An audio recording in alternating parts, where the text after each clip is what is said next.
अस्सलाम वालेकुम ख़वातीन व हज़रात। सवाल पूछा गया जनाब सैयद सरफराज अहमद शाह साहब से कि आपने बड़े शाह साहब यानी सैयद याकूब अली शाह साहब की नसीहत का जिक्र फरमाया था कि ज़ाहिर से बातिन का पता ना चले, हम खुद में क्या तब्दीलियाँ करें कि हमारा बातिन पोशीदा रह सके। मुर्शिद कामिल रूहानी स्कॉलर जनाब सैयद सरफराज अहमद शाह साहब अपनी किताब जहान फ़कीर के पेज 46 पर इस हवाले से फरमाते हैं, हम बहाने से अपनी इबादत और पारसाई का जिक्र करते रहते हैं, इससे अपने आप को रोक लिया जाए। हमारी ख्वाहिश ये होती है कि कोई मिलने आए तो कह दिया मैं 7 बजे तक फारिग हूँ, इसके बाद मेरी इबादत का वक्त शुरू हो जाएगा। मैंने मुर्शिद साहब को ये कहते कभी नहीं सुना, तुम जाओ अब मेरी इबादत का वक्त शुरू हो गया है।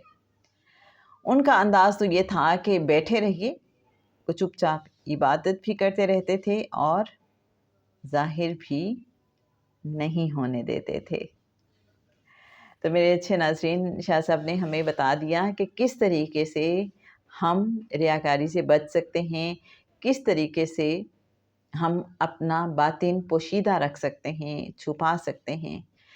और वो सिर्फ़ यही तरीका है कि अपनी गुफ्तगू या अपने अंदाज़ से ये पता ना चलने दें कि हम कब कैसे इबादत करते हैं या फिर हम इबादत भी करते हैं। आज के लिए बस इतना ही।